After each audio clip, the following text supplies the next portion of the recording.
After hearing it's going to cost $5,000 to $7,000 to replace the tub surround, this is what I decided to do, and I think I could fix it for a little bit cheaper than that. So after a nap with my puppies, it's time to go start figuring out what to do with that tub.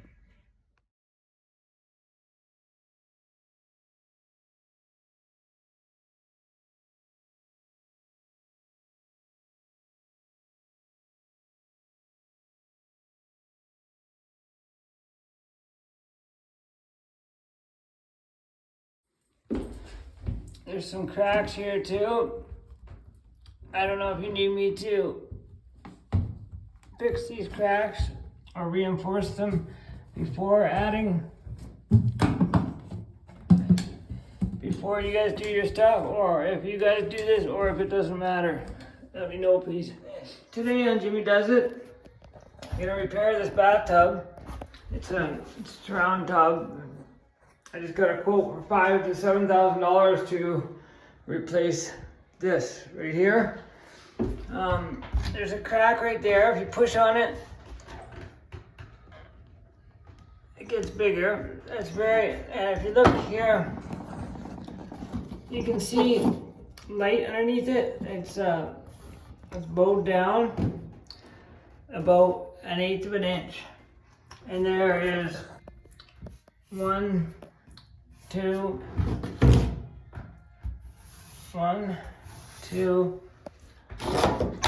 3, 4, 5 places where it's doing that. It's there's a piece of wood underneath here, right there, and in between is where it starts sagging. So it's just a poor design and not enough fiberglass reinforcement on the bottom.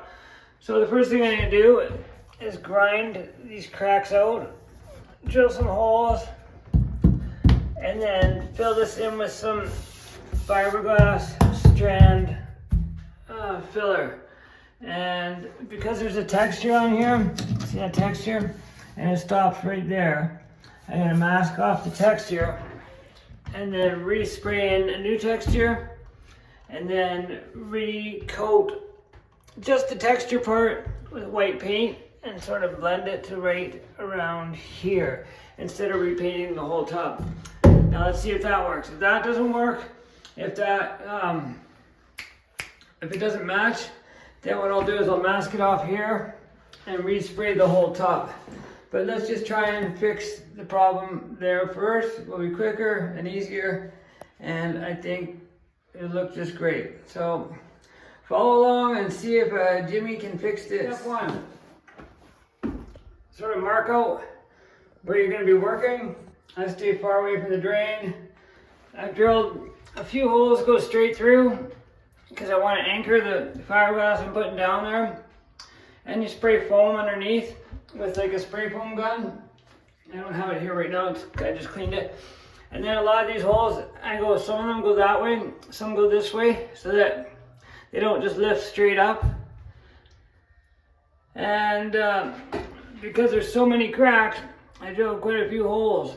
And because it's not flat, it sort of goes like that.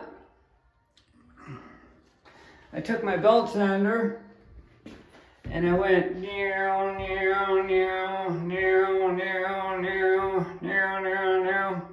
And then I went on an angle a little bit. I spent maybe 30 seconds to 40 to 60 seconds going in there, not pressing too hard, just to take the top so it's a little bit flatter, because I'm going to be adding some material too. So I want it to bite really good. I used 80 grit on the belt sander, and I vacuumed this all, cleaned it up. Next step is going to be 2 different kinds of fiberglass. One is reinforced body filler. It looks just like Bondo. The other one is short strand, and it's got actual fiberglass mat chunks in it. So they weren't very, when I read it at the store, it was hard to tell which is which, so I bought them both. So this will go on first, this will go on second, and then a coat of Bondo to do the finishing touches, and maybe some spot putty. But probably just these two. I want to keep them waterproof, so these are both waterproof. So I'm gonna mix some of this one up with the hardener. I use this piece of board here. It's nice and shiny, and I should be able to use it for a few coats. And I'm going to not mix up a whole bunch. I want to get it stuffed in the holes and make a pass that way, this way, and then I think I'll do 3 coats. Anyways, I'm not gonna let you watch me do it because I have my mask on. I'll show you the end result though. Okay, that's about how much I put on. There's my fist, just to give you an idea of how much is there. And then you gotta add some hardener. The hardener for the 2 is the same. And for that much material, I would put a stripe right through the middle. Maybe a little dot there and a little dot there, just cause I wanted to dry a little bit quicker. But don't put too much in. If you put more hardener in, thinking it's gonna dry quicker, to an extent it will, but if you put too much hardener in it, it will make it rubbery and then it will never dry.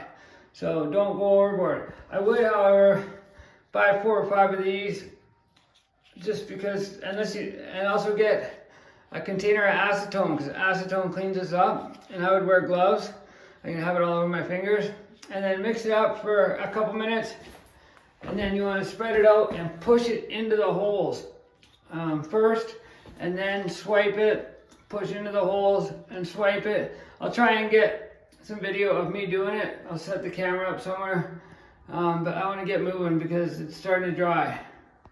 Okay, so that's how much it covered on the first coat. You can still see the holes there, and it's not flat and even anything, but that's got a good 1/8 of an inch coating in the middle here. And then I almost dropped my phone in there. So it's starting to level it out, and then I'll do the next coat a little bit wider. I'm just trying to get the strength in here first, and then we can do the cosmetic stuff after with the smoother stuff, and then some Bondo if necessary. This is the waterproof coating that's going to keep your tub from leaking with all the holes you just drilled in it. And also clean these suckers up. If you want to have any hope in hell of doing a nice job, I actually just used a damp rag and I was able to wipe most of it off. Keep these clean and then wipe it dry with a paper towel. So the next, I'm going to mix up about the same amount, god damn it, to do that. And I'll start at this end here and then I'll feather it into this side. Yeah, and I'll try not to overlap it too much, but I'm gonna have to, yeah, it'll dry anyways. So I'll start at this end and work my way this way, and then I'll sand it after that, and then I'll do another coat over the whole thing, and then I'll worry about cosmetics. This is structural and waterproofing, etc. So I'll do my best to do whatever, to show you how it goes, and if it doesn't work, you'll be the first to know, the second to know after me. That's the second coat, and I overlapped it a little bit that way.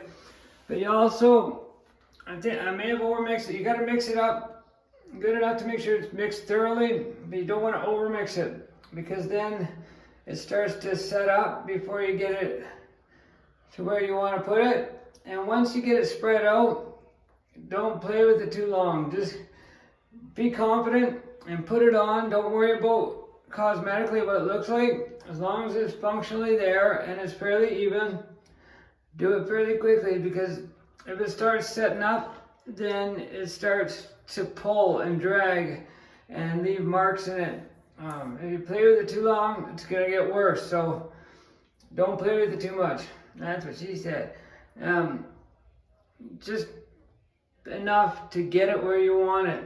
And don't worry what it looks like cosmetically, because you know you got your 80 grit there, and I think I'll let this dry and then I'll hit it with the 80 grit and level it out, and then put one more coat where it needs to be and check with level to see how flat we are, and then start feathering out the edges with the other fiberglass and see where we're at. Anyways, that's how much I used. That's how much it looks like. And the reason I don't care too is because I talked to a company who redoes this, and they said this one can't be fixed. It needs to be pulled out and redone.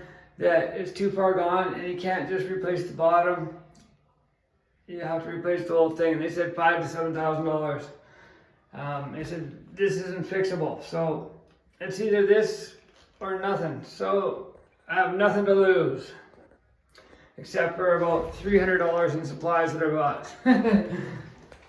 It's been about 30 minutes since I did this coat, and I took the belt sander with 80 grit on it, and I went over it sideways and then lengthwise, and you can see where I knocked it down a bit here and here and here.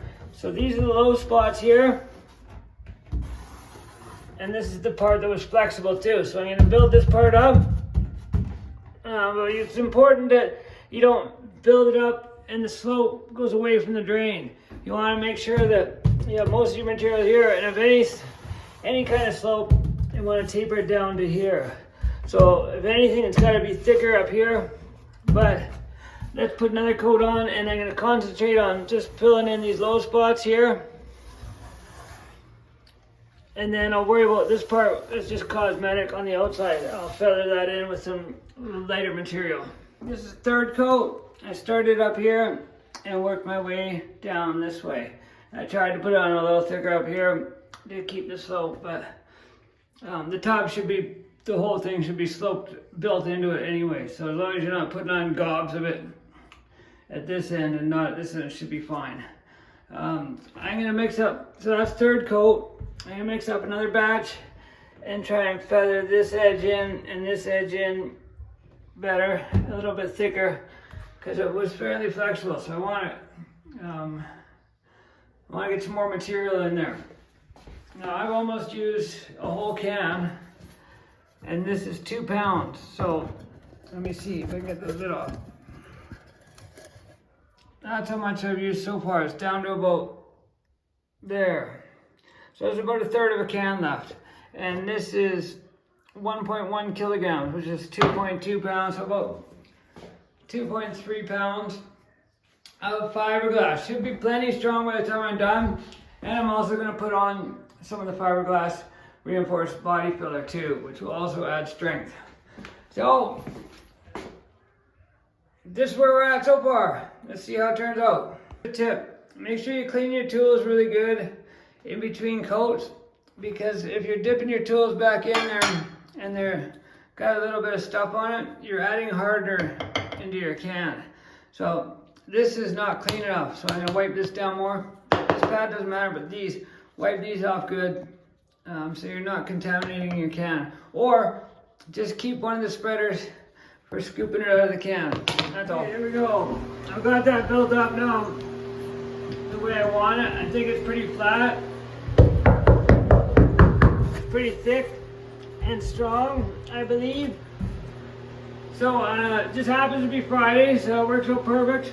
I'm gonna leave it to dry over the weekend, and then on Monday I'm gonna sand it, feather over the edges, and then I will start building it towards the outside edge shape, and then I'll show you how I'm gonna put the textured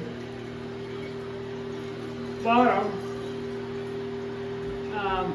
because it'll also be no slip. I think it'll be a great idea for the bottom. And then I'll show you also what I use to paint it white. It's kind of like a what's it called? It's kind of like a gel coat spray, and I think that'll turn out beautiful. And if it doesn't look beautiful, then I'll re-spray the whole top. And that's right out to the outside edge. But I think if I do a texture here, spray it white, it's going to turn out great. And It's gonna match this just perfect. Anyways, have a good weekend, everybody. Thanks for watching. Love you guys. Lola, Steve, do you guys want to say goodbye? Come here, you guys. Goodbye from, that's Steve and that's Lola. Thanks for watching, guys.